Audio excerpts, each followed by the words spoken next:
Yo, Bakayalo Konoyalo, et oui, on se retrouve pour une petite vidéo actu, les amis. Oui, on va parler du Shonen Jump parce qu'ils ont montré directement le top 10 des meilleurs mangas qu'il y a en 2023. Et comme vous pouvez vous y attendre, il y a Sakamoto Days, mais bien évidemment, grâce à notre volonté de faire monter Sakamoto Days, eh bien, il y est. Il est meilleur de... Enfin, non, ce n'est pas le meilleur, malheureusement, mais vous allez voir qu'il est hyper bien classé. Les amis, on se regarde ça tous ensemble, mais avant... Instant auto-promo, mais bien évidemment, mon manga Wolfus qui sort le 31 janvier que je fais en partenariat avec mon dessinateur Sabri. Donc note-le bien sur ton agenda, sur Manga Draft, Wolfus, mets-le bien parce qu'il sera légal et en plus il sera gratuit. Donc tu pourras te faire plaisir autant que tu veux. Mais là on va parler du Weekly Shonen Jump qui a délivré carrément les classements des mangas. Et on peut voir qu'évidemment, Sakamoto Days, mais bon, évidemment, il y a One Piece et il y en a d'autres bien connus. Donc on va se regarder ça tranquillement, les amis. Bon, déjà, hop, on se décale. Voilà, on voit déjà le top 6 des meilleurs mangas du Weekly Shonen Jump de 2023. Et on peut voir que numéro 1, One Piece. One Piece, ouais, sans suspense en réalité. Sans suspense. Mais... En numéro 2, les amis, Sakamoto Days, bien évidemment, devant Jujutsu Kaisen qui est 3ème. Et ça, c'est un miracle, franchement. Parce que carrément, Sakamoto Days est meilleur que Jujutsu Kaisen, malgré l'anime qui est hyper violent de Jujutsu Kaisen.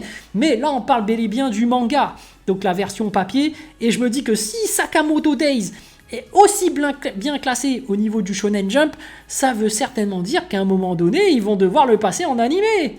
Donc ce serait un moment incroyable. Mais en attendant, Sakamoto Days, évidemment, qui est 2ème.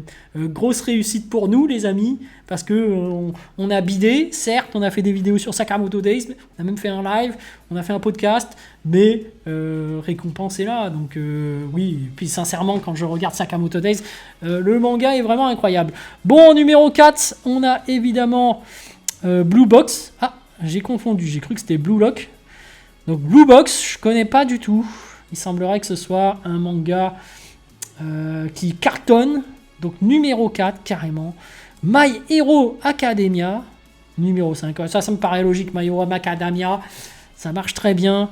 Izuku, voilà. Akane Banashi. Alors ça, je connais pas du tout. 6ème. On va voir le reste. Kill Blue, 7ème. Alors là, je me rends compte que ma culture manga est pas si ouf. Witch Watch, 8ème.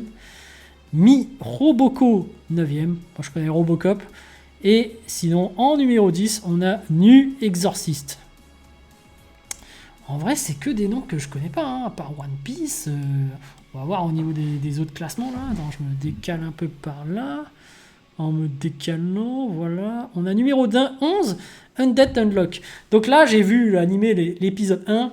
C'est marrant, c'est avec quelqu'un qui est maudit et une fille qui est aussi maudite. Non, attends, c'est le mec qui est maudit qui peut pas mourir.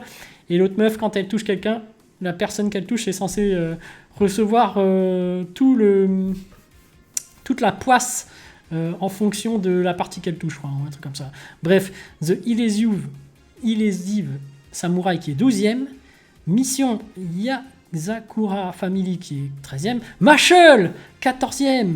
Mashal, malheureusement, moi j'aime bien, j'avais couvert plus ou moins une partie de l'animé. Donc voilà, 15, Martial Master Azumi, Ishigoku Under Control 16, Black Clover seulement 17ème. En fait, 17ème c'est quand même pas mal, mais ça me surprend, parce que Black Clover, je pensais que ça faisait partie des gros mangas au Japon, d'ailleurs qui cartonnent aussi en France, mais bon, finalement on voit que ça cartonne pas aussi bien que ça au Japon, mais quand même 17ème c'est quand même un gros carton. Cypher Academy, ok, ce Ichino's Family's Deadly Sins. Est-ce que c'est comme les 7 Deadly Sins? 7 Deadly... Ah, j'ai du mal maintenant. Deadly Sins. Est-ce que c'est les... Bon, enfin bref, c'est peut-être l'extension ou je sais pas quoi. Tenmaku Cinema, Icehead Guild, Do Retry, Fabricant 100, en 23, en 24, Hunter X Hunter ou Hunter Hunter, t'appelles ça comme tu veux. Et en effet, en plus, Togashi a annoncé la fin. Il a dit que ce sera certainement un cycle et que ça faisait un peu comme dans Boruto, c'est-à-dire qu'il y aura une fille, une petite fille de Gunfreaks qui par contre ne voudrait pas être Hunter, un peu comme Boruto qui ne veut pas être Hokage, et au final il va se rendre compte que plus tard, ce sera certainement repris, hein. Je pense qu'à la fin, Togashi va laisser son manga tel quel, et qu'après il y a quelqu'un de la Shueisha qui va sortir Hunter X Hunter X Hunter, ou Hunter Hunter Hunter, t'appelles ça comme tu veux. Mais en gros, avec la fille qui ne veut pas être Hunter, mais qui finalement devient quand même Hunter parce qu'elle se rend compte que le rôle est pas mal, mais tu vois, c'est un peu comme Naruto qui voulait être Hokage, mais au final, Boruto ne veut pas être Hokage, mais il veut protéger le village quand même. Donc en fait, ce sera une sorte de la fille sera une Hunter, mais pas Hunter, tu vois, un peu Hunter de l'ombre. Tu vois, ça va faire un truc pareil, mais bon, allez, c'est une copie, voilà, de Boruto. Ginka Gluna, ok, 25e. High School Family, Tokyo Demon Pride Story, PPPP, ah c'est marrant ça, PPPP. Green, ok.